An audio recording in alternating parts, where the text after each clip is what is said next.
Actus reus non facit reum nisi mensit rea. Tindakan tidak menjadikan seseorang bersalah kecuali ada niat jahat.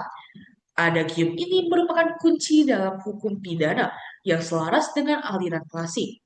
Dalam kasus kopi sianida, seluruh proses hukum berpusat pada pembuktian niat jahat dan perencanaan terdakwa untuk menghilangkan nyawa korban. Meskipun ahli kriminologi positif menganalisis motif psikologis, vonis didasarkan pada kepastian bahwa tindakan memasukkan sianida merupakan hasil dari niat yang disengaja. Assalamualaikum warahmatullahi wabarakatuh. Shalom, Om Swastiastu, Namo Buddhaya, dan salam kebajikan bagi kita semua. Yang saya hormati, Dr. Heri Firmansyah, SHMUM MPA, selaku dosen pengampu mata kuliah kriminologi kelas B, dan juga teman-teman sekalian. Perkenalkan, saya Marcella Octavia, salah satu mahasiswi Fakultas Hukum Universitas Tarumanegara, Angkatan 2023 dengan nomor induk mahasiswa 205230206. Pada kesempatan kali ini, saya akan membahas terkait putusan nomor 777 garing Pit B garing 2016 garing PN Jakarta Pusat dan hubungannya dengan teori kriminologi. Sebelum masuk ke dalam sebuah materi, alangkah lebih baiknya kita mengetahui terlebih dahulu terkait pengertian umum dari kriminologi itu sendiri. Kriminologi adalah ilmu pengetahuan yang mempelajari kejahatan sebagai gejala sosial, termasuk proses pembuatan hukum pidana, pelanggaran, dan reaksi terhadap pelanggaran tersebut ataupun sistem peradilan pidana. Kriminologi bersifat interdisipliner dan menggabungkan berbagai bidang ilmu seperti sosiologi, psikologi, biologi, dan juga hukum untuk menjawab 3 pertanyaan mendasar. Seperti yang pertama, mengapa kejahatan itu terjadi? Hal ini berfokus pada penyebab ataupun etiologi dari kejahatan itu sendiri. Lalu yang kedua, siapa pelaku dan mengapa mereka menjadi penjahat? Lalu yang ketiga, bagaimana cara mengendalikannya? Yang dimana ini merupakan fokus pada pencegahan dan juga hukuman yang akan diberikan dalam kasus tertentu atau kasus itu sendiri. Dalam hal ini, kita juga akan membahas lebih rinci dan juga relevansi dari 3 pertanyaan ini dengan kasus kopi sianida yang akan kita bawakan pada presentasi kali ini. Putusan nomor 777 garing Pit B garing 2016 garing PN Jakarta Pusat merupakan putusan Jessica Kumala Wongso yang merupakan pelaku pembunuhan berencana terhadap temannya yang bernama Wayan Mirna Salihin dengan menggunakan racun sianida yang dimasukkan ke dalam es kopi Vietnam pada saat pertemuan. Jessica Kumala Wongso didakwa dengan pidana penjara 20 tahun. Dalam persidangan juga dihadirkan ahli kriminologi untuk menganalisis motif dan juga latar belakang kejahatan dari terdakwa itu sendiri, yakni Jessica Kumala Wongso. Seperti apakah sebenarnya mengapa Jessica Kumala Wongso ini berniat untuk membunuh Mirna dan apakah benar bahwa pembunuhan tersebut dilakukan oleh Jessica Kumala Wongso. Dikarenakan hingga saat ini belum ada bukti yang menunjukkan secara langsung bahwa Jessica ini merupakan pembunuh dari Mirna ataupun dari Wayan Mirna Salihin. Seperti yang sudah dijelaskan sebelumnya, bahwa kita juga akan menyangkut ketiga pertanyaan dasar kriminologi. Yang pertama, mengapa kejahatan itu terjadi atau etiologi kejahatan? Pertanyaan ini berkaitan dengan faktor-faktor penyebab terjadinya pembunuhan berencana tersebut. Dalam kasus kopi sianida, penjelasan lebih condong ke perspektif positivisme psikologis. Penyebab intinya, ahli kriminologi dan juga psikologi forensik berpendapat bahwa kejahatan dipicu oleh motif sakit hati dan dendam yang terpendam pada diri terdakwa terhadap korban yang berakar pada konflik pribadi di masa lalu, terutama terkait hubungan asmara terdakwa.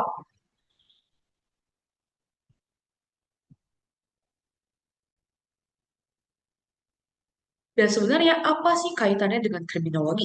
Hal ini sesuai dengan pandangan aliran positif yang percaya bahwa perilaku kriminal ditentukan oleh faktor-faktor internal atau psikologis dan bukan hanya pilihan rasional semata. Kejahatan adalah respon emosional terhadap tekanan ataupun konflik interpersonal yang ekstrim.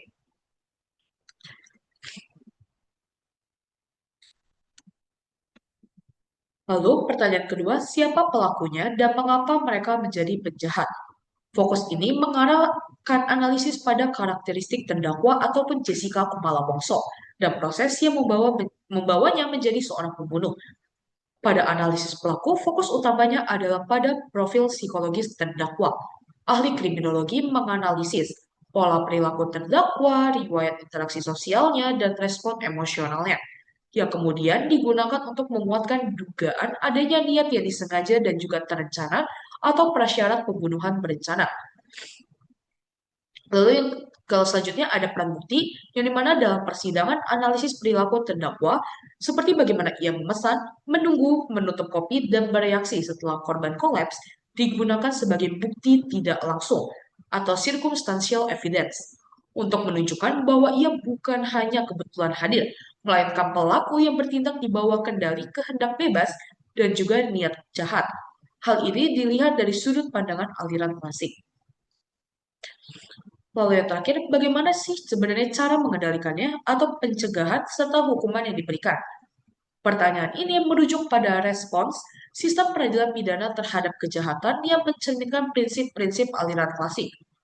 Hukuman, restribusi, dan teteran klasik.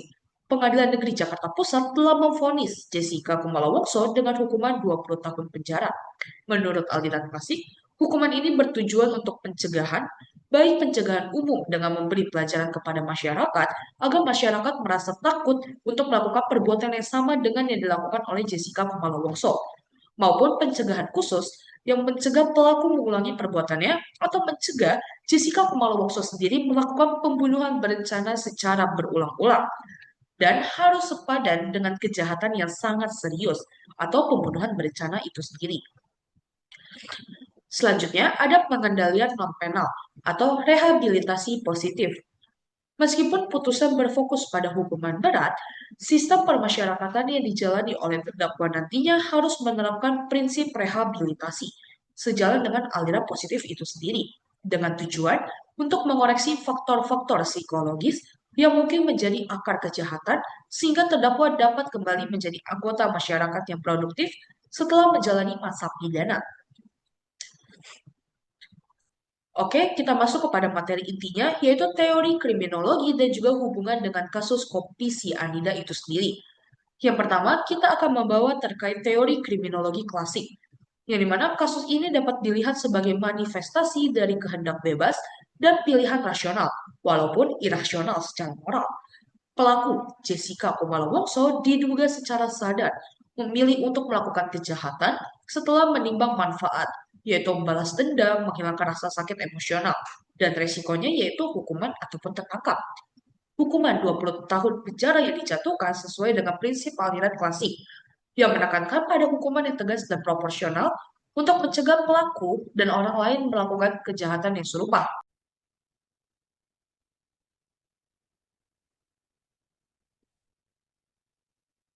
Selanjutnya, kita masuk ke dalam teori kriminologi positif atau teori umum.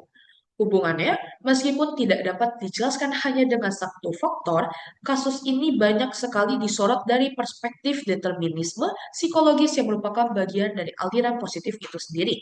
Faktor menentunya seperti analisis persidangan melibatkan ahli psikologi dan juga kriminologi yang menilai kondisi mental dan kepribadian terdakwa. Motif pembunuhan sering dikaitkan dengan faktor psikologis internal dan gangguan emosi pelaku yang menekan pada kesimpulan bahwa pelaku kriminalnya ditentukan oleh kondisi psikologis yang berada di luar kontrol rasional penuh. Selanjutnya kita masuk ke dalam teori Lombroso dan juga teori Sheldon, yang dimana teori-teori ini berfokus pada determinisme biologis atau fisik, tidak secara langsung relevan atau tidak digunakan untuk menjelaskan kasus kopi sianida. Kasus ini adalah pembunuhan berencana yang kompleks, yang cenderung lebih banyak dianalisis menggunakan faktor psikologis, sosial, dan juga situasional. Menerapkan teori Lombroso atau Sheldon pada kasus ini akan dianggap usang ataupun tidak valid dalam kriminologi modern, yang telah lama meninggalkan teori-teori biologis deterministik murni sebagai penjelasan tunggal untuk kejahatan. Mengapa? Pendapat saya pribadi juga mengatakan bahwa teori Lombroso ataupun teori Sheldon ini memang sudah tidak dapat digunakan atau tidak relevan, terutama pada kasus kopi sianida yang saya bawakan pada kesempatan kali ini. Mengapa demikian? Mungkin jika teman-teman berpandangan atau mengingat bahwa pada zaman sekarang ini sudah banyak sekali pelaku kejahatan atau pelaku tindak pidana yang memiliki paras rupawan atau paras cantik. Tidak hanya dapat dilihat dari, oh hidungnya pesek, atau dia memiliki rahang yang tipis atau rahang yang tajam dan lain sebagainya, hal tersebut tidak dapat membuktikan bahwa seseorang melakukan suatu kejahatan. Sehingga teori Lombroso dan Sheldon ini sudah tidak dapat digunakan. Jika disambungkan dengan kasus kopi sianida, menurut pandangan saya pribadi, terdakwa atau Jessica Kumala Wongso memiliki paras yang rupawan dan cantik menawan. Maka dari itu, hal ini tidak berkesesuaian dengan teori Lombroso dan juga Sheldon yang memiliki 13 ciri fisik seseorang yang istilahnya memiliki kesempatan atau memiliki potensi yang lebih besar dibandingkan lainnya untuk melakukan suatu tindak pidana. Demikian terkait presentasi saya pada hari ini atau kesempatan kali ini. Selanjutnya saya akan membuka sesi tanya jawab dan menyiapkan beberapa narasumber untuk membahas terkait kasus kopi sianida dan juga apa hubungannya dengan teori kriminologi. Demikian yang dapat saya sampaikan. Wassalamualaikum warahmatullahi wabarakatuh.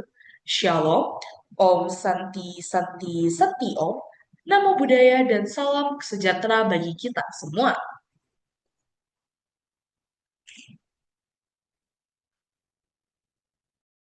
Halo teman-teman semua, perkenalkan saya Marcella Octavia. Pada saat ini saya akan melakukan sesi tanya jawab terkait kasus kopi sianida dan juga hubungannya dengan teori kriminologi. Pada saat ini saya sudah dengan salah satu narasumber kita, mungkin boleh diperkenalkan terlebih dahulu. Baik, perkenalkan nama saya Nicholas Owen dengan NIM 205230030. Saya merupakan mahasiswa Fakultas Hukum Universitas Tarumanegara. Oke, mungkin bisa dijelaskan terlebih dahulu kira-kira dari kamu sendiri tahu apa aja sih tentang kasus kopi sianida ini? Kasus kopi sianida ini mungkin menurut saya ini kasus lumayan besar ya pas tahun tersebut karena itu pengracunannya di tempat umum di salah satu kopi Vietnam kalau nggak salah namanya. Itu nama minuman. Iya. Nah, yang saya tahu mungkin adalah cara pembuktiannya. Pembuktiannya menurut saya tidak lengkap dan mungkin hakim terlalu memaksakan putusan tersebut gitu loh. Jadi menurut saya agak tidak adil bagi Mirnanya. Oke, mungkin kira-kira dari Anda sendiri tahu nggak ada di kriminologi itu kira-kira ada teori apa aja? Mungkin salah satunya adalah pendekatan biososiologi yang saya tahu. Mungkin bisa dihubungkan terkait biososiologi yang tadi kamu sebutkan dengan kasus kopi sianida yang kamu tahu. Mungkin kalau menghubungkan itu biososiologi itu mempertimbangkan faktor individu seperti gangguan mental dari Jessica dan faktor lingkungan seperti kekerasan di masa lalu. Mungkin faktor dari Jessica bisa meracuni temannya itu mungkin dipengaruhi oleh faktor-faktor pada masa lalu, mungkin keluarganya atau pekerjaannya atau mungkin rasa cemburu. Itu saya kurang tahu, saya tidak mengikuti juga. Oke, mungkin terima kasih Saudara Owen. Oke teman-teman sekalian, mungkin itu saja. Perlu disimpulkan juga bahwa keterangan yang tadi diberikan oleh narasumber kami juga sesuai dengan ahli kriminologi yang ditampilkan atau dihadirkan dalam persidangan kasus kopi sianida. Demikian dari kita, terima kasih. Halo semua, kembali lagi dengan sesi tanya jawab. Pada kesempatan kali ini kita sudah bersama dengan narasumber kedua kami. Mungkin boleh diperkenalkan terlebih dahulu. Sebelumnya perkenalkan, nama saya Muhammad Ferry Rifki dengan NIM 205240236. Saya salah satu mahasiswa dari Fakultas Hukum Universitas Tarumanegara. Oke, mungkin dari kamu sendiri kira-kira tahu nggak ya tentang kasus kopi sianida? Oh, saya tahu. Oke, mungkin di sini aku jelasin dulu terkait salah satu teori dalam kriminologi, yaitu ada teori Lombroso. Yang dimana teori Lombroso ini membuat 13 ciri fisik seseorang yang cenderung melakukan kejahatan. Salah satu contohnya mungkin ada di gambar ini.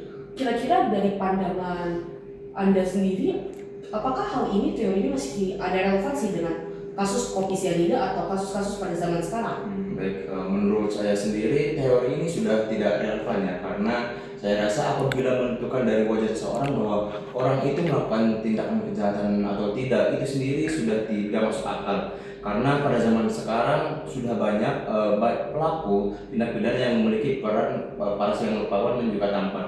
Salah satu contoh kasusnya itu yang pernah viral di luar negeri itu sendiri, itu kasus tentang sosok Cameron Herring, di mana dia sendiri telah membunuh ibunya, namun karena wajahnya yang tampan. Nah, di Indonesia sendiri dia itu malah dibela oleh warga Indonesia sendiri karena wajahnya yang tampan seperti itu. Oke, jadi dapat disimpulkan bahwa menurut Anda ini sudah tidak relevan dengan kasus ini. Lalu bagaimana dengan kasus kopi sianida? Apakah masih relevan atau memang sudah tidak lagi? Kalau dari saya sendiri tidak sih menurut saya. Oke, mungkin itu aja. Demikian dari kita dan terima kasih Saudara Rifki, terima kasih semua.